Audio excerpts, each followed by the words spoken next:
সে ঝুমার হাত থেকে ডুগডুগিটা কেড়ে নিয়ে নিজের সমস্ত শক্তি দিয়ে বাজালো। প্রায় 50টা ব্যাঙ এসে এক সুরে গান ধরলো। হ্যাংলা ডুগডুগিটা হাতে নিয়ে একবার বাজালো, আর সাথে সাথে শুরু হলো এক ভয়ঙ্কর পাগল বাদ্যের ঝড়।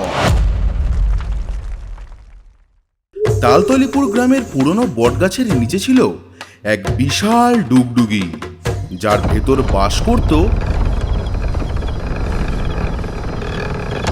এক অদ্ভুত ডাইনির পরিবার। ডুগডুগিটা বাইরে থেকে দেখতে যতটুকু ছোট, তার ভেতরটা ছিল একটা রাজপ্রাসাদের মতো বিশাল। সেই পরিবারের কর্তা হলেন ফরু, কর্তার একমাত্র গিন্নি ঝুমা এবং তাদের ছেলে হ্যাংলা। এবার থেকে এটাই আমাদের নতুন বাড়ি। কি চমৎকার ছাদ, আর চারপাশের দেয়ালগুলো কেমন চামড়ার মতো নরম। ঠিক বলেছো গিন্নি, এত সুন্দর বাড়ি আমি আমার ভূত জীবনে কোনো দিনও দেখিনি। এখানে সারাদিন শুয়ে শুয়ে শুধু গান গাইবো আর ঘুমাবো। মা মা, আমাদের ঘরটা কত বড়! আমি এখানে আমার জাদুর লাটিম ঘোরাবো। বাড়িটার সাজসজ্জা ছিল এক্কেবারে দেখার মতো। ঘরের ছাদ থেকে ঝুলছিল ডাইনির চুলের লাল দড়ি দিয়ে বানানো এক বিশাল ঝাড়বাতি। ঘুমানোর জন্য ছিল নরম ঢোলের চামড়ার বিছানা। বসার জন্য ছিল ঝুনঝুনির চেয়ার, আর ঘন্টা দিয়ে তৈরি করা হয়েছিল খাওয়ার টেবিল। এই ডাইনির পরিবারের সবচেয়ে অদ্ভুত আর হাসির ব্যাপার ছিল তাদের কাজ করার ধরন। তারা কোনো কাজ হাত দিয়ে করতো না, সব কাজ করত ডুগডুগি বাজিয়ে। বিশেষ করে ঝুমা ডাইনির রান্নার নিয়মটা ছিল সবচেয়ে জাদুকরি। ওরে ও অলসের হদ্দ, ওভাবে টেবিলে পা না নাচিয়ে আমার রান্নার ডুগডুগিটা একটু এনে দাও তো। আজ রাতে ব্যাঙের ছাতার স্যুপ বানাবো। এই নাও গিন্নি, তবে সাবধানে বাজিও কিন্তু, বেশি জোরে বাজালে আবার মুশকিল হবে। ঝুমা ডাইনি ডুগডুগিটা হাতে নিয়ে আলতো করে একটা টোকা দিল। শব্দ হওয়ার সাথে সাথেই রান্নাঘরে নিজে নিজেই সবজি আর মশলা উড়ে এসে ফুটন্ত হাঁড়ির ভিতর টপ টপ করে পড়তে লাগলো। ঝুমা খুশি হয়ে মুচকে হাসি হাসলো। বাহ, তবে আগুনটা একটু কম মনে হচ্ছে, আর একটু জোরেই বাজাই। এবার ঝুমা ডুগডুগিটা একটু জোরে বাজালো। অমনি উনুনে দাউ দাউ করে আগুন জ্বলে উঠলো। ফরুও ভাবলো সে একটু হাত চালাবে। সে ঝুমার হাত থেকে ডুগডুগিটা কেড়ে নিয়ে নিজের সমস্ত শক্তি দিয়ে বাজালো।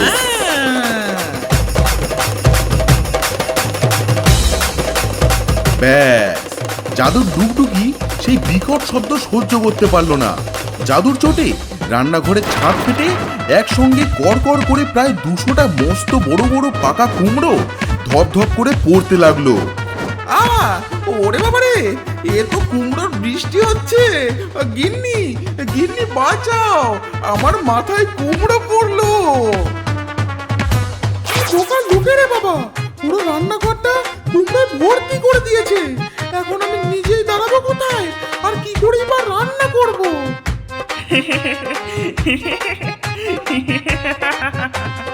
বাবা বেশি পণ্ডিতি করতে গিয়ে কুমড়োর পাহাড় বানিয়ে ফেলেছে। কি মজা, কি মজা!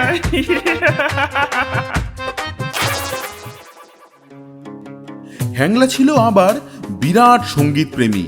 সে গ্রামের লোকেদের জ্বালানোর জন্য বনের যত ব্যাঙ ছিল তাদের সবাইকে ডেকে মিটিং বসালো। শোনো ভাইয়েরা, আমার ডুগডুগির ভেতর একটা মস্ত বড় জায়গা আছে। তোমরা সবাই আজ রাত থেকে আমার সাথে গান গাইবে। আমরা তৈরি করব ডুগডুগি ব্যান্ড পার্টি। যেই কথা সেই কাজ। সেই দিন রাতে প্রায় 50টা ব্যাঙ এসে ডুগডুগির চারপাশে গোল হয়ে বসে এক সুরে গান ধরলো।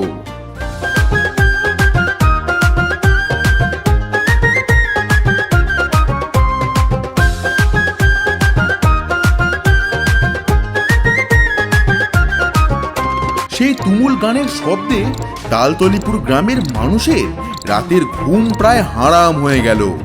শিশুরা ভয়ে কাঁদতে লাগলো, আর বড়রা কান চাপা দিয়ে বসে থাকতো। ওরে ভাই, এ তো আর সহ্য করা যাচ্ছে না। রাত হলেই ওই বট গাছের নিচে ভুতুরে কনসার্ট শুরু হয়ে যায়। হ্যাঁ রে ভাই, ভোরে বাজে, দুপুরে বাজে, এমনকি আমাদের বাড়ির মুরগিটাও ডিম পাড়ে ডুগডুগির তালে তালে। থামো সবাই, এভাবে চলতে থাকলে তো আমরা তালতলিপুরের মানুষরা সবাই কদিনের মধ্যেই পাগল হয়ে যাব। এই ডুগডুগির একটা ব্যবস্থা নিতেই হবে। একদিন তালতলিপুরে বড় হাট বসেছে। ফড়ুয়ার ডাইনি ঝুমা জানলা দিয়ে দেখলো গ্রামের মানুষ সব শাকসবজি আর মাছ নিয়ে হাটে যাচ্ছে। ফড়ুর মাথায় একটা দুষ্টু বুদ্ধি খেললো। গিন্নি, অনেকদিন মানুষের নাচ দেখিনি, একটু একটু আনন্দ করা যাক। কি বলো গিন্নি?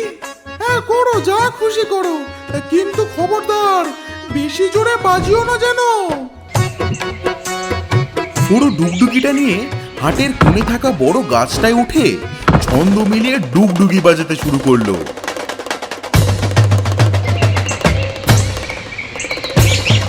ডুগডুগির শব্দ বাতাসে ভাসতে ভাসতে হাটের মাঝখানে গিয়ে পৌঁছালো, আর অমনি এক অলৌকিক কাণ্ড ঘটলো।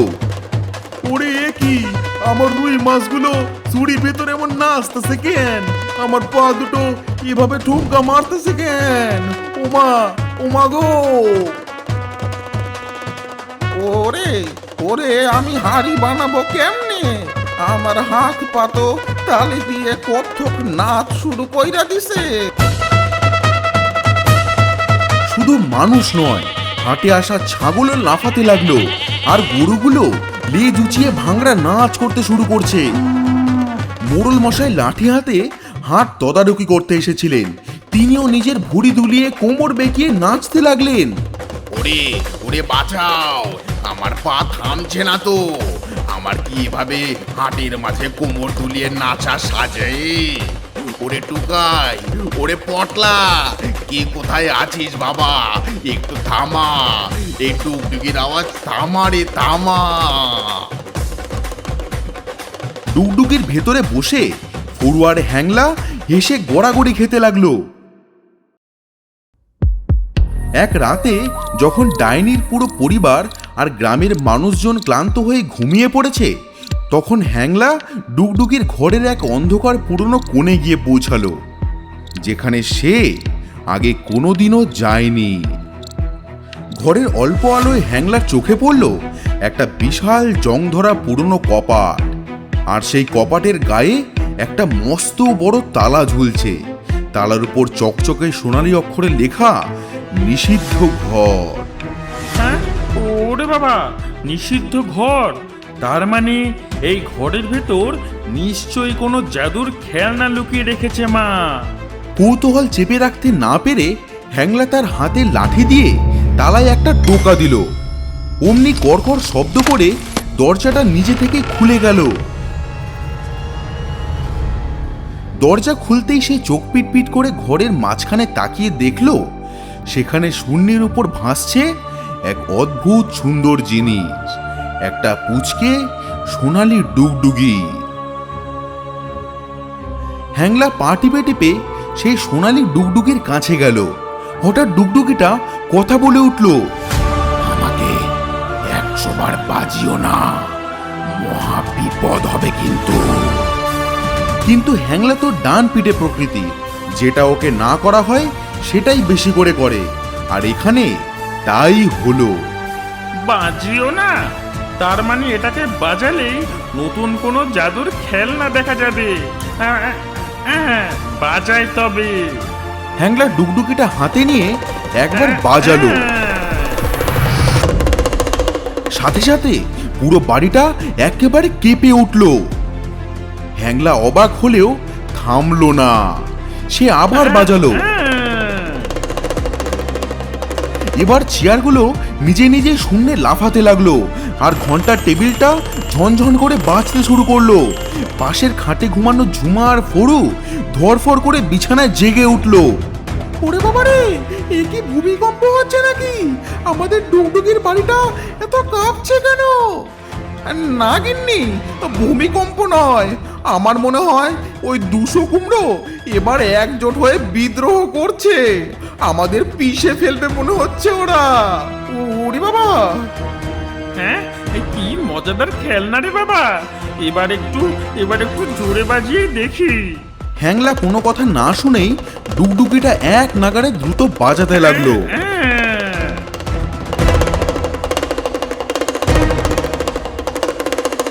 অমনি 100 বার ডুগডুগিটা বাজার সাথে সাথেই সেই সোনালি ডুগডুগিটার মুখ থেকে কালো কুচকুচে ধোঁয়া বেরোতে শুরু করে। সেই ধোঁয়া ডুগডুগির বাড়িকে এক পাক খেতে খেতে এক বিশাল ভয়ঙ্কর ডুগডুগির দানবে পরিণত হলো। দানবটার মাথা ছিল ডুগডুগির মতো গোল, চোখ দুটো আগুনের মতো লাল। কাদের এত বড় সাহস যে আমার 1000 বছরের ঘুম ভাঙালো? কে রে তোরা? ওরে বাবা, আমি তো শুধু একটু ডুগডুগি বাজিয়েছিলাম। আপনি এত বড় কেন? হ্যাংলা, ওই নিষিদ্ধ ঘরে গিয়েছিলিস তুই? এই দানবকে আমি 1000 বছর আগে জাদু মন্ত্রের দ্বারা ওই ঘরে আটকে রেখেছিলাম। এই ডুগডুগির দানবকে তুই আবার জাগিয়েছিস। এবারে সব শেষ করে দেবে। আমি এই ডুগডুগির আদি রাজা। এখন থেকে এই পুরো ডুগডুগি আমার। তোদের সবাইকে আমি আমার বাদ্যের তালে নাচিয়ে মারবো। ডুগডুগির দানব নিজেকে শূন্যে ভাসিয়ে বাতাসে ঘোরাতে শুরু করলো, আর সাথে সাথে শুরু হলো এক ভয়ঙ্কর পাগল বাদ্যের ঝড়।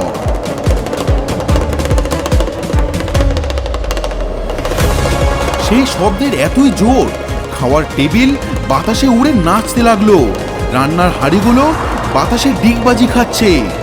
শুধু তাই নয়, ডুগডুগির দানবটি এবার ডাইনির পরিবারকে নিয়ে বটগাছের তলা থেকে হুশ করে আকাশের দিকে উড়িয়ে নিয়ে গেল। ওরে বাবা রে, আমি নিচে পড়ে যাচ্ছি।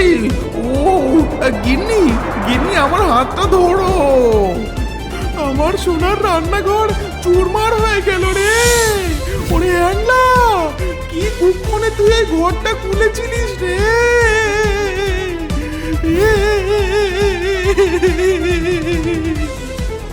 ডুগডুগিটা যখন আকাশে মেঘের ভেতরে জোরে উড়ছিল, তখন ঝুমার মাথায় হুট করে একটা বুদ্ধি গেলে গেল। সে বুঝতে পারলো এই ডুগডুগির দানবটা সমস্ত শক্তি আসছে এই ভয়ঙ্কর বাদ্যির শব্দ থেকে। এই শব্দ আটকাতে পারলেই দানবটা দুর্বল হয়ে পড়বে। ওরে, দানবটার সব শক্তির কারণ আমি বুঝে গেছি। ও নিজের বাদ্যির শব্দ শুনেই নিজের শক্তি পাচ্ছে। ঝুমা নিজের জাদুর সাহায্যে এক গুচ্ছ তুলো প্রকট করলো, আর তারপর এক লাফে দানবটির কানে সেই তুলো গুঁজে দিল। একই আমি কিছু শুনতে পাচ্ছি না কেন? একই চারপাশটা এত চুপচাপ লাগছে কেন? দানবটি এবার আস্তে আস্তে নিচে নেমে আসতে লাগলো। ফরু এবার ঝাঁপিয়ে পড়ে দানবটিকে এক লাথি মেরে ছুঁড়ে ফেলে দিল। শব্দ পুরোপুরি বন্ধ হয়ে গেল, আর শব্দ বন্ধ হতেই দানবের বিশাল কারো শরীরটা বেলুনের মতো ধরফর করে কাঁপতে শুরু করলো। না, শব্দ ছাড়া আমি বাঁচবো না। আমার জাদুর শক্তি শেষ হয়ে যাচ্ছে। ডুগডুগি দানবের সারা শরীর কড়মড় করে উঠল, তারপর বিশাল শব্দ করে দুম করে বাস্ট করলো। গিন্নি, আজকের পর থেকে আমি আর কোনোদিন জাদুর বাদ্যযন্ত্রের কাছেও যাব না। নিজের কানে নিজেই তুলো গুজে বসে থাকবো। সব শেষ হয়ে গেল ফরু। আমাদের সুন্দর বাড়িটা আর নেই। আর আমি কোনো দিনও ডুগডুগির ভেতর সংসার করব না। বন্ধুরা, ভিডিওটি কেমন লাগলো কমেন্ট করে জানাও। আর নতুন নতুন ভিডিও পেতে চাইলে এক্ষুনি চ্যানেলটা সাবস্ক্রাইব করো।